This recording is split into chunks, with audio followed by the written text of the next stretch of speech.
রিসেপ্টরের উপর কাজ করে এপিথেলিয়াল এবং স্টোমাল সেলের যে গ্রোথ এবং প্রলিফারেশন করছে। This is very much important. সুপ্রিয় শিক্ষার্থীবৃন্দ, স্বাগত জানাচ্ছি 365 মেডিকেল স্কুলের পক্ষ থেকে। আমি ডাক্তার ওয়াইস করণী, অ্যাসিস্ট্যান্ট প্রফেসর প্যাথোলজি। গুরুত্বপূর্ণ টপিক নিয়ে তোমাদের সাথে ডিসকাস করব, সেটা হচ্ছে যে মেল জেনিটাল ট্র্যাক্ট। জাস্ট একটা ওভারভিউ দেওয়ার চেষ্টা করব। তোমরা জানো যে ইজি মেডিকেল স্কুল তোমাদের চেষ্টা করছে তোমাদের প্যাথোলজির সবগুলো টপিক সম্পর্কে একটা কনসাইজ ওয়েতে একটা ধারণা দেওয়ার জন্য, যাতে তোমরা আপকামিং প্রফেশনাল পরীক্ষাতে ভালো করতে পারো। তোমরা যেন পরীক্ষার খুব বেশি সময় নেই।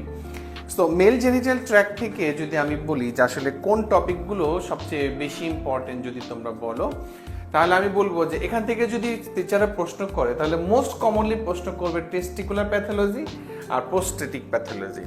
টেস্টিস এবং প্রোস্টেট এই দুটো অংশ থেকে প্রশ্ন রিটেন বা ভাইভাতে সবচেয়ে বেশি সংখ্যক করা হয়।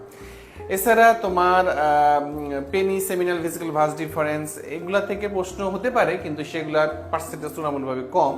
কিন্তু টেস্টিকুলার প্যাথোলজি থেকে প্রশ্ন কিন্তু খুব বেশি হয়। প্রথমে যে প্রশ্নটা হয় সেটা হচ্ছে যে what classify testicular tumour. Common testicular টিউমারের ক্লাসিফিকেশন, এটা jump cell tumour, sex stromal tumour এবং এভাবে যে ক্লাসিফিকেশনটা দেওয়া আছে। তোমরা যারা টেস্টিসে যদি একটা টিউমারের জাম্প সেল টিউমারের নাম বলতে বলা হয়, সেটা হবে seminoma. Which one? Seminoma. All germ cell tumours আর ম্যালিগনেন্ট টিউমার ডেফিনেটলি, কিন্তু সেমিনোমা ম্যালিগনেন্ট হলেও এর প্রগনোসিস কিন্তু ভেরি ভেরি গুড। এটা কেমো এবং রেডিও ভেরি মাচ সেন্সিটিভ, যার জন্য এই টিউমারটার সেমিনোমার ম্যাক্রোস্কোপিক চেহারা কেমন, মাইক্রোস্কোপিক্যালি চেহারা কেমন, এটাকে বলা হয় মরফোলজি। সো মরফোলজিক্যালি এই টিউমারগুলো দেখতে কেমন, হিস্টোপ্যাথোলজিতে কেমন দেখতে, এবং এই টিউমার ডায়াগনোসিসে টিউমারের মার্কারের যে রোলটা, এটাই তোমাদের রিটেনে কিন্তু খুব আসে। প্রথম প্রশ্ন আসে যে তোমার টেস্টিকুলার টিউমারের ক্লাসিফিকেশন। এটা অনেক বড় হলেও তোমরা ভাগ ভাগ করে জার্ম সেল টিউমার, যেটা তোমার জার্ম সেল নিউপ্লাসিয়া ইনসিটুর সাথে রিলেটেড এবং সেটা তোমরা পড়বে, আর যেটার সাথে রিলেটেড না সেটাও পড়বে।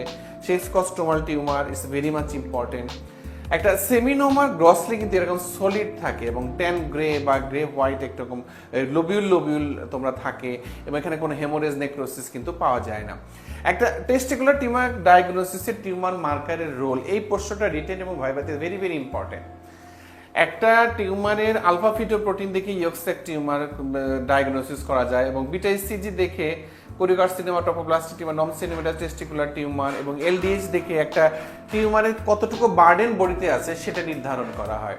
সো প্রত্যেকটা টিউমার মার্কারের এক্সপ্লেনেশন তোমরা তোমাদের লেকচার ক্লাসে পেয়ে যাবে, এবং আমরা ইজি মেডিকেল স্কুল থেকে আজকের ক্লাসে শুধু একটা ওভারভিউ ধারণা দেওয়ার চেষ্টা করছি যে আসলে কোন জায়গাগুলো তোমাদের আসলে হিট করতে হবে পরীক্ষার হলে।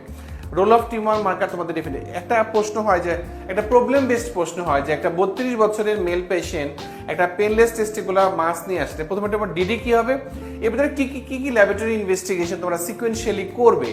এটার অ্যান্সার যদি দেখি যে হাইড্রোসিল, ভ্যারিকোসিল, স্পামাটোসিল এবং টিউমারের টেস্টিস, এটা প্রথমে চিন্তা করতে হবে। এরপরে তুমি আস্তে আস্তে প্রভিশনাল ডায়াগনোসিস, তোমার সেমিনোমা হতে পারে, এবং এরপর আলট্রাসোনোগ্রাম তোমাকে হেল্প করবে, টিউমার মার্কার হেল্প করবে, এরপর এফএনএসি, দেন কনফার্ম করবা বায়োপসি। যে কোনো টিউমারের biopsy followed by histopathology, this is the confirmatory test. তোমাদের এই কথাটা ভাইবা বোর্ডে না বলতে পারলে কিন্তু ফেল। যে কোনো টিউমার, এনি টিউমার কনফার্ম করবা বা হিস্টোপ্যাথোলজি, এই কথাটা তোমাদের ভাইবা বোর্ডে বলতেই হবে। এবং যে রিটেনেও যদি আসে যে how will you confirm your diagnosis, just একটা লাইন লিখে দিতে হয়, বায়োপসি ফলোড বাই হিস্টোপ্যাথোলজি। এরপরেও যদি কনফার্ম করতে দরকার হয় তাহলে ইমিউনোহিস্টোকেমিস্ট্রি করে আমরা কনফার্ম করতে পারবো। This the basic concept in pathology. প্রোস্টেটে যদি ডিজিজ, প্রথম প্রশ্নই হবে হঠাৎ ডিজিজেস অফ প্রোস্টেট। প্রোস্টেটে কি কি ডিজিজ হয় সেটা তোমাকে জানতে হবে। যেমন মোস্ট ইম্পর্টেন্ট হচ্ছে বিনাইন প্রোস্টেটিক হাইপারপ্লাসিয়া বা নোডুলার হাইপারপ্লাসিয়া প্রোস্টেট। এই নোডুলার হাইপারপ্লাসিয়া আমরা জানি যে বয়স 40 পার হলেই মেলদের প্রোস্টেটটা হাইপারপ্লাসিয়া হওয়া শুরু করে। এর সাথে ম্যালিগন্যান্সির কোনো সম্পর্ক নেই, যে বিনাইন প্রোস্টেটিক হাইপারপ্লাসিয়া হলেই যে সেখান থেকে ক্যান্সার হবে এই ধরনের কোনো ধারণা নাই। সুতরাং এই বাট এর প্যাথোফিজিওলজি বা পোস্টেটিক হাইপারপ্লাসিয়া প্যাথোফিজিওলজি তোমাদের জানতে হবে যে এই টেস্টোস্টেরন হরমোনটা 5 আলফা রিডাক্টেজ টাইপ 2 দিয়ে ডাইহাইড্রোটেস্টোস্টেরন হয়ে যে দুই ভাগে ভাগ হয়ে অ্যান্ড্রোজেন রিসেপ্টরের উপর কাজ করে এপিথেলিয়াল এবং স্ট্রোমাল সেলের যে গ্রোথ এবং প্রলিফারেশন করছে, this is very much important. তো তোমাদের এই রিটেনে আসলে তোমাদের এই ছবিটা আঁকায় দিয়ে সুন্দরভাবে এর কনসেপশনটা একদম ক্লিয়ার রাখতে হবে, তা না হলে কিন্তু তোমরা এটা পারবে না। আবার দেখো যে 70 বছরের একটা মেল পেশেন্ট তোমাদেরকে আসছে আর্জেন্সি ফ্রিকোয়েন্সি, এই আর্জেন্সি ফ্রিকোয়েন্সি নকচুরিয়া এগুলো সব বিনাইন পোস্টেটিক হাইপারপ্লাসিয়ার ফিচার। তোমরা কিভাবে এগুলো ডায়াগনোসিস করবে এবং কিভাবে ডায়াগনস্টিক ওয়ার্কআপ করবে। ডায়াগনস্টিক ওয়ার্কআপের মধ্যে আমাদের আলট্রাসোনোগ্রাফ একটা বিশেষ রোল প্লে করে, কারণ এখানে আমরা পোস্ট ভয়েডাল রেসিডিউ বা পিভিআর আইডেন্টিফাই করতে পারি আলট্রাসোনোগ্রাম দিয়ে, যার জন্য পোস্টেট বড় হলে কতটুকু ইউরিন তার ব্লাডারে থেকে যাচ্ছে পোস্টআপের পরে, this is very much important.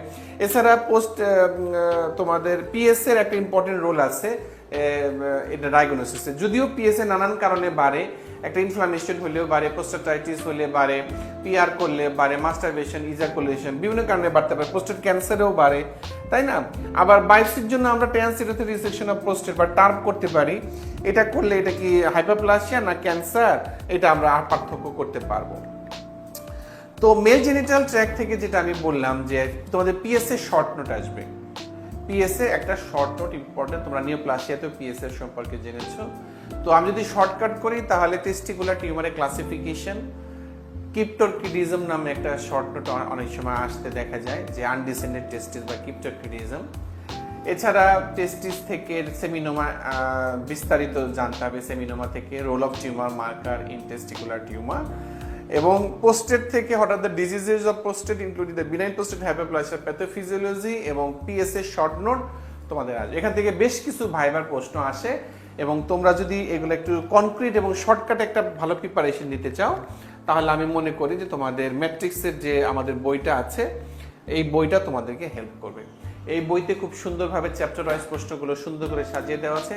রিটেনের তোমাদের প্রিপারেশন একটা কনক্রিট খুব কনসাইজ হইতে প্রিপারেশন নেওয়ার জন্য প্রশ্নগুলো তোমরা সলভ করবে, এবং কোশ্চেনগুলো বিগত ইয়ারে বছরের কোশ্চেনগুলো দেখার জন্য কোশ্চেন ব্যাংক আছে, এই কোশ্চেন ব্যাংকের প্রশ্নগুলো তোমরা সলভ করবে, প্রত্যেকটা প্রশ্ন সলভ করবে, এবং ভবিষ্যতে তোমাদের যে থার্ড প্রফেশনাল যে পরীক্ষা হবে সেখানে তোমরা দেখবা যে খুবই ভালো একটা ফলাফল করতে পারবে। রিটেনের প্রিপারেশন প্রথমেই নেওয়া শুরু করবে, তাহলে দেখবে ভাইভাতে 70-80% প্রিপারেশন অলরেডি হয়ে যাবে।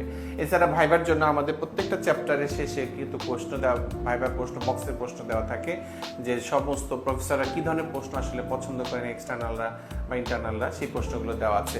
তোমরা আশা করি সবগুলো প্রশ্ন প্রপারলি জাস্টিফাই করবে, পড়বে, এবং অবশ্যই সামনে তোমাদের প্রিপারেশন খুবই ভালো হবে। আমি আশাবাদী যে তোমাদের সামনে প্রফেশনাল পরীক্ষা খুব সুন্দর হবে, তোমরা ভালো করবে, এবং ইজি মেডিকেল স্কুলের এই প্রোগ্রামগুলো তোমরা সবসময় দেখবে এবং তোমাদের বন্ধু বান্ধবদেরকে জানাবে, এবং তোমরা কন্টিনিউয়াসলি এগুলো দেখবে, দেখে দেখে তোমাদের প্রিপারেশনটা আপ টু ডেট করবে। ঠিক আছে, আমাদের সাথেই থাকো, পরবর্তী ক্লাস দেখার জন্য আমন্ত্রণ।